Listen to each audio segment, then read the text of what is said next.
The only shortcut to life is to never miss a day, because sometimes you get lucky, and you'll never miss a lucky day if you try every day. Because when you've come from the absolute bottom to the absolute top, and you've done it all off of your own back and hard work and dedication and never missing a day, one, because of compounding interest, and two, if you don't try every day, you might miss your lucky day. And that's what people don't understand. If you never miss a day and you never don't try and you're always on time, was I late today? No, on time. And you try and improve every aspect of your life, and you're a professional, and you try and make sure that you analyze your decisions, you give yourself feedback, you don't make mistakes, you're not lazy. If you try and you make it to the top, because you look at the people down below and you're like, well, why didn't you try? I did. Oh, I did too. No, you didn't. That's a lie. Now you're lying to me, and that annoys me. I believe that they have the lives they deserve because they haven't been prepared to suffer like I've suffered. If I was as lazy and incompetent as these people, I'd be like them. These people, they're not triers. I didn't even have chances that good. I wish I did. I wish I had a billionaire sitting on the internet explaining to me how the world worked. I would have done anything for that. But I've never had that chance. I had to work them all out myself, take huge monumental risks, do the nearly impossible to escape. It's easier to get rich now than it's ever been.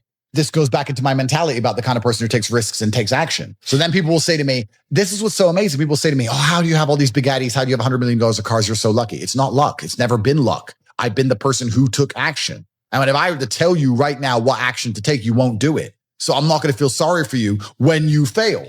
I'm not going to feel sorry for losers. My life is just work. But that's boring, right? But that's the truth about it. I'm on my laptop all day, every day. I have 18 hours a day of screen time. I'm either training or I'm working. Do I know some women? Yes, of course. Do I have some fancy cars to drive? Yes. Can I go to the odd restaurant? Yes. But the majority of the time, all I do is work because that's what I enjoy to do.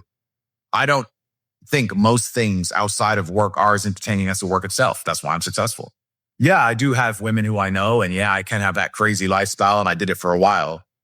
But I wouldn't even say it's empty. You know, people get successful and they start to say, oh, I'm above that. It's empty. It's empty. It's vaporous. That's true. I just don't think it's as fun as working. I think just winning is fun. I think the whole point of life is a man is competition in the first place. Life is rented. I know exactly what you're saying, but I'm saying my philosophy is that you never own anything that you're not renting anyway. Your physical health is not something you have. It's something you rent. If you don't look after it, you lose it. Just like a house, if you don't pay the rent, you lose the house. It's the same as your business. If you don't look after your business, you lose the business. You lose your money. The same with women. If you don't look after the women, you lose the women. So do you have to sit there and attribute value to each thing and work out, is this worth the extra seconds in the day to maintain it? And if I'm going to do anything, you're going to optimize it, right? Isn't that life? You go to the fight gym and you spar and you lose and you get better. You attempt to optimize it. You try and make some money. You attempt to optimize it. You attempt to grow the number of followers you have on your YouTube channel. When you go out dating women, you attempt to optimize it to get better at it. If I'm going to speak to people, I'm going to optimize it to be maximally effective. I want to be the person who can say less words than everybody else and have a larger impact. That's what I want to do. I've chosen that. I've decided to do that. I understand that to be able to do that, I also need to have a certain persona and a certain capability. It's hard to do that if I'm not financially successful. It's hard to do that if I'm physically weak. If I walk into a room and I want to bellow and I want to sit and talk in a particular manner, but I'm physically weak and broke, nobody gives a shit. But I have real world accolades. Also, a lot of my real world accolades are based on the fact that I've suffered and I'm prepared to go through difficult scenarios for the things I've said, which once again adds credence to my words. Does happiness exist to you? I don't think it's important. I am already happy and I'm happy all the time. Even when bad things happen, I'm always a happy person. I don't operate in the happy, sad paradigm. So to me, I'm always happy because I don't measure it. If you don't measure something, it doesn't exist. If you give attention to depression, you're depressed. If you give attention to how happy you are, you're always going to be measuring if you're happy or not that day. If you don't think about those things, they don't exist. I don't give measurement to them. Is that the heartbreak part is the best part. Yeah. That's the real love. The whole holding hands, everything's happy, we're out at dinner, smiling, laughing. No, that's boring. The true memory of love, the actual real fun part of the love is the part where you feel the deepest, and you feel the deepest when it goes wrong. And we can apply that to everything. That's the funnest part of life.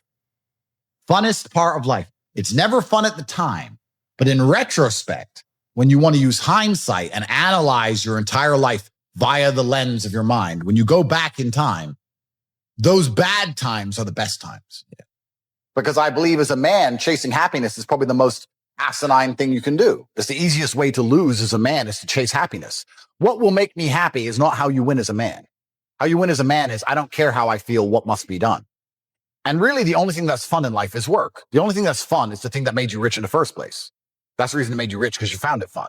There are no fun activities to do once you're rich. The only thing you can really do is slow things down. So a poor person has a 1 hour lunch. I'm allowed a 4 hour lunch. Great. You can add some time to things, but I don't know. I see there are some other rich people who, they get enamored by wine and they think that giving their life to tasting different grapes is somehow not a complete waste of consciousness, but they're dipshits. And that's why they're not important. And that's why no one knows who they are. So when I talk to other millionaires and like, oh yeah, I'm going to wine. I like to spend my time wine. Well, then you go do that. Life is just, it's a game. We're living in a simulation. And if you want a high score, you have to choose the highest difficulty. So I want a high score. A lot of these people, especially people who talk about Zen, Stoicism, etc., I distrust. And this isn't specifically about him. This is about all of these people, because they'll sit in a beautiful field with green grass in Bali, and they'll put on a stupid robe, and they'll sit there and they'll do this, and they'll say, I'm Zen. My mind is great. You're in a beautiful field in Bali. Of course you're Zen. What are you going to be upset about? It's sunny. It's not even raining. You have nothing to complain about. Go and be Zen in a trench in Ukraine. Then show me your Zen. If you're so Zen and you're so fantastic with your mind, any of these people, I openly challenge you, considering you're all physically incapable, go do an MMA fight and get the shit kicked out of you. Go and you know you're going to lose because you're a pussy. I know you're going to lose. You know you're going to lose. He's going to hurt you, but you're Zen. Show me the power of your mind. Go get your ass whooped. Oh no, you're scared. You won't do that. You won't go get in the cage and get grounded and pounded. I thought you were Zen. Turns out you're only Zen when everything's fine. That's not Zen. It's not Zen to be Zen when everything's fine. So all these people with their spoiled little privileged lives and their yoga retreats. Oh, I feel so great in my yoga retreat. Oh, you feel so great. One of the most idyllic locations on the planet, eating food that's prepared for you. You feel great. Wow. Mental control. Clown show. It's a clown show. If these people were truly who they wanted to pretend they are, they'd be in the trenches somewhere. The UFC fighter has more Zen when he's getting punched in the face in front of all these people, in front of his screaming wife, worried about him losing consciousness forever. When he's taking shots to the face and still avoiding them and keeping a clear enough mind to slip the punches. So all these people are full of shit, because if they were truly Zen, they'd live a life similar to mine. But they don't. I ain't lonely. I've never been lonely. I've never been lonely. You don't know me. I've never been lonely. I had no money and I was never lonely. And I don't think it's possible for anybody to stay in a scenario where they're truly uncomfortable. If you fall asleep on your arm and your arm really starts to hurt, even in the deepest sleep, you're going to wake up and move your arm. If you sit there and your life has been in a rut for 7 years, you are semi-comfortable in that rut. Sure, there's days you're pissed off. Sure, you're semi-annoyed by it. But there's also days where you just play video games, eat pizza, and you're kind of cool with it and it's no big deal. If you were truly unhappy and uncomfortable and discontent with your scenario, you wouldn't be in it. When I was broke, I couldn't sleep. Please understand me. When I was broke, I couldn't sleep. I'd be trying to go to bed thinking, these people have Ferraris. I want a Ferrari. I couldn't sleep. I just understood that there was a version of reality that I had yet to experience. I saw my parents struggle to pay the bills, and I saw my friends struggle to pay the bills, and I saw everyone around me unable to eat. And then I saw certain people with $500,000 cars, and I understood there must be a different version of reality. There must be a version of making money, a version of banking, of finance. There has to be a different world. This world I'm in, everyone's poor. This is garbage. That world, I can see people are living a reality that I can't even fathom. I'm under the mentality that you are exactly not where you deserve to be. That is one version of reality. That's one version of events. And although that's true, I want to put it in a different way. You're exactly where you wish to be in life. Even if you think you are not happy where you are, I can promise you are. Because if you're truly uncomfortable, you can't even sleep. If I put you on spikes, you can't lay down. You only lay down even if you're semi-comfortable. What I often hear from people and see from people is that they get very motivated for short periods of time. They'll be very motivated to change their life for 3 hours, and then they'll just go back to playing video games. And they're actually not unhappy with their life. They're fine to play video games and eat beans on toast and sit around in a small little apartment. They only become unhappy for a few hours now and again. That's when they talk about how motivated they are. That's when they talk about how hard they want to try. But in general, they're actually perfectly fine with their life, meaning they wish to be there. If they wished to be anywhere else, they wouldn't be doing what they're doing. And by extension, they would be exactly where they wish to be. I want you to understand at home, whether you're successful or unsuccessful, you wish to be where you are. If you wished to be big, you'd be big.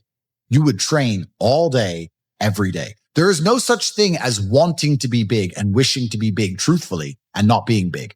If you say to a man, do you want to be bigger? They'll all say yes. But do they really wish for it? Oh, you'll take it for free. Well, you'll take anything for free. You'll take a Toyota Corolla for free, but you won't buy one. Taking something for free is very different than going out there and earning it and paying for it. They're very different things. So you're as big as you wish to be. You're as rich as you wish to be. You live where you wish to live. Because truthfully, when you wish for something with all of your heart, never in history has the universe or God failed to give it to you. Anything you've ever truly wished for in your entire life, you have gotten 100% of the time. So then the logical extension of this mindset is you have to analyze and decide, one, why you wish to be where you currently are. Why? And two, if you want to change that, where you actually genuinely wish to be. Because you have to make sure you really want it. Everyone will say they want to have $100 million. Everyone will say it, but it's not true. And if you don't wish for it, you're never going to get it. And in fact, you won't even elevate from your current position unless you're more realistic with your wish and say, I don't want 100 million. I just want 1 million. That's my advice.